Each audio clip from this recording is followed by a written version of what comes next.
Hello students, it's Dr. Yu. In this lecture, we're going to talk about business writing, specifically memoranda. We're going to learn how to write one, how they work, and what good strategies are for creating one, and we'll look at some examples too. Let's get to it. So first, we're going to answer two questions. What is a memorandum, and what are their purposes, and how do you write them? So let's start with what is a memorandum. There are several purposes of a memo or memorandum. First is internal circulation. So these are correspondences that you'll be internally circulating within your company for intra-company correspondence. When you want to make an announcement or you want to write something formally and within the company for only the company's viewing, then this is where you will send a memo. Now, memos also serve as a permanent record of things that are going on within the company. So when something is official, this is official policy, you will probably put that in a memo because that way there's a written record of you announcing this, and that's good for legal reasons, auditing reasons, and so forth. Also, meeting minutes are also sometimes put in the form of a memo. So there's a meeting that occurs earlier in the day, and the people who missed the meeting, they may want to see the minutes. The minutes might get released in the form of a memo that will just basically indicate here were all the key things that happened in the meeting that you were not able to attend. But also, memos can be used for mass messaging the entire company. So memos are going to be quite informal in that regard because it's written to several people at once. Although there is such thing as memos that are written to an individual as well. And the other thing too is that memos can either be printed or emailed. Now, in the age of electronics and technology and internet and email, one would think that, it seems like everyone would just email instead of writing formal memos and sending them out. But actually, companies might want to print memos when they want to limit who has access to them, or they want to keep a paper trail or a paper backup of things that the company does. But also, even within my own company, so let's say Texas A&M, when the president sends out memos in an email, they'll still write it in a formal memo letter, and they'll just attach the letter to the email. That way to give it more formality and doesn't get mixed up with other emails and such. So I think there's still a lot of reasons to be able to know how to write a memo in its classical form as a document. Now, there are several features to a memo. First, if you look at this memo, the first sentence is, a new security system will be installed in our building by this Friday. Please read the new security manual sent in a previous email and follow the steps outlined below. So you start with the main point. That's one of the critical things that a memo has, is this idea of putting the main point first. Then you focus on the actions, and notice here how these are graphically highlighted with the numbering system. So that way it's easy to speed read and the actions are clear as to what I need to do. And it's a formal tone. Memos are, when they're sent to all employees like this, you want to make sure that you have a formal tone. And lastly, it's brief. Notice that this is a one-page memo meant to be sped read by employees, yet it's important information. It's a new security entrance procedure. Now, how do you write one? So all these things that you just saw, what are some principles that you need to keep in mind as you write a memo?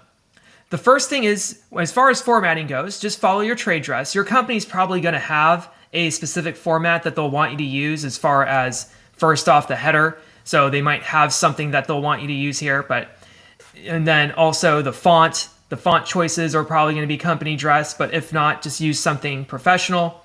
Colors too, as well as the spacing too. So there's not general consistency on how much space. You see here that there's 4 lines between the message and the content here, but I've seen, at least in the Gregg reference manual, only 2 spaces usually are needed for a memo, but those are all design decisions that your company will probably have made for you. And if you need something, if you have to make a memo from scratch and there is no trade dress for it, then I can certainly provide an example memo that's made from scratch. But the other thing too is you have to think about how should you sound in this memo. So I have a little acronym which is CFO. First, memos are very concise. They add just enough detail to understand. They're not going to explain the entire rationale of every decision or every new change, but they'll give just enough detail so you understand a little bit of what's going on and why. Just enough. Not too much, not too little, but just enough. But secondly, they're very focused. They focus on what's the next step, what's the impact, what's the future event, or what's the payoff and risks. So they're going to be very focused on the so what. What is the so what here? And not just the so what generally, the so what for the reader. So we're announcing a new security entrance system. The so what for you is you need to know how to enter our new system, so here's how. Right? So the so what is made very clear right away, and the whole letter is basically here's what you need to do as the reader. I call it it answers the so what very clearly and very focusedly. And then lastly, it's very organized. And when we say organized, we want to have thematically ordered paragraphs strategically placed. So how do we do that? So first, let's look at the heading part. So this is a memo I made. So this is not an official memo from Maze, but you can see here we have memorandum at the top and then the two. Now, technically, you don't have to recognize titles in memos, at least in the Gregg reference manual, it says you don't, but I still sometimes see, at least in academia, sometimes they'll still add my title at the end. Same with Dr. Yox here. And then who they're from, the date, and the subject line. And a good subject line always has a noun plus a verb. So notice here, submitting writing workshop assignment, because this is a sample memo for our class. And it's in sentence, it's in uppercase, title case for the subject line. Now, as far as strategizing your memo, I want to teach you this concept of blot. Now, when you typically read things, let's say in the newspaper, perhaps, or in a book, generally things follow a story format, or like a journalistic format. You start with the scenes, the 5 W's, the who, what, when, where, and why. You set the scene. Then there's some kind of plot. So here's this scene. There were 3 people at the bank yesterday, and it was a normal day. But then, plot action, bank robber comes in and sticks everyone up. But then the police come, they capture the bank robber. So the point is that this bank robbery happened and the person was caught. So now the bank is upping its procedures, and that's the end of the story. Okay? So you have the scene, the plot, the action, and then the point. That's a good story, right? Stories, you don't want to give away the ending at the beginning because that ruins it. That's the spoiler. You don't want to know the ending of a story right away. So that's what makes a good story. A memo is opposite. You're going to do the exact opposite of this. In a memo, you're going to start with a point. The very first part, the paragraph, the very first few sentences should tell us exactly, here is the point of this memo. You're not building suspense when you're doing memos. You are telling people right away, here's what I want you to do. This is known as bottom line on top. So what does blot mean? Bottom line on top of the memo. Then, once you've given the point, you'll give any details that the reader might need to understand the point or to take action on the point. So you're just going to put essential details because you want memos to be brief. You don't want long memos that take 3 to 4 pages. And the more speed readable those memos are, the better. So definitely just the essential details for upholding the point. And then lastly, there's reiteration. In reiteration, you're going to reiterate the point one more time in case they missed it, because sometimes people don't read the top first, they read like the middle or the bottom.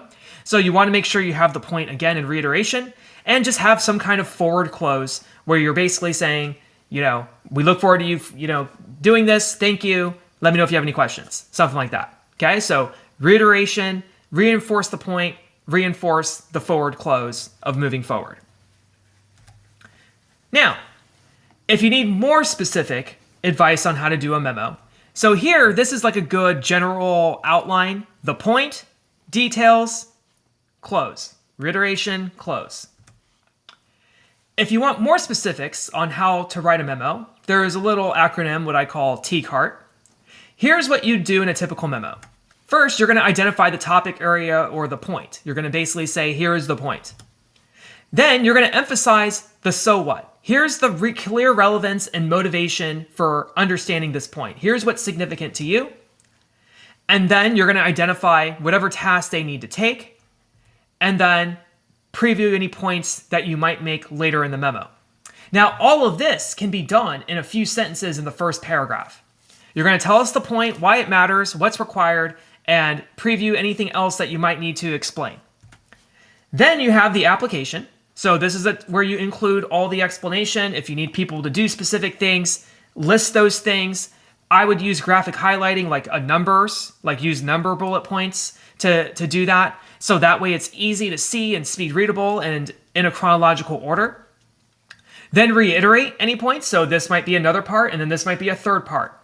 Rephrase or reemphasize all the actionable items, and then close it out with some kind of touch. One sentence that says, thank you for your cooperation, or let me know if you have any questions. Anything like that that's just brief, real fast, thank you so much. That works. So it's called T-Cart. Here's an example of T-Cart being applied. So we have a new security entry system will be installed in our building by this Friday. Please read the new security manual sent in the previous email and follow the steps outlined below to obtain an entry card before Friday. So here we have topic. So we say a new security system will be installed and follow the steps outlined below. So emphasis, actionability. So follow the steps outlined below.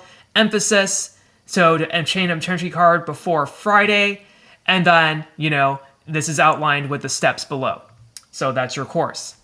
Then you have your application. So once the new system is operating, employees will need to slide an entry card through a slot. So this is the application part. And then lastly, reiteration. And then finally, touch. So the reiteration will just restate what exactly needs to be done, and then you close it out. Here's another example of a memo. So once again, we will start with the opening. Beginning September 12, 2020, the following actions are being implemented for the General Fund, Auxiliary Fund, and Capital Fund in order to address the projected reductions in our state funding for the remainder of this year and for 2021. And then you can see the steps here. Only purchases needed to operate the university should be made. Requests for out-of-state travel require approval. Purchases, so once again, actionability. So if you're thinking about this more generally, thesis, explanation, close. And then here, they're providing a little bit more explanation as to why, to explain why they're giving these cuts. It's very minimal in its explanation, and then forward touch in the end. So, as a review, what is a memo? Memo is used for internal circulation, for making something official, or to officially correspond within an organization. How do you write a memo? The most broad way is thesis, explanation, close. The more specific way, if you need more specific instruction, the T-Cart. Now that you know how to do that, we'll talk about business letters in another lecture.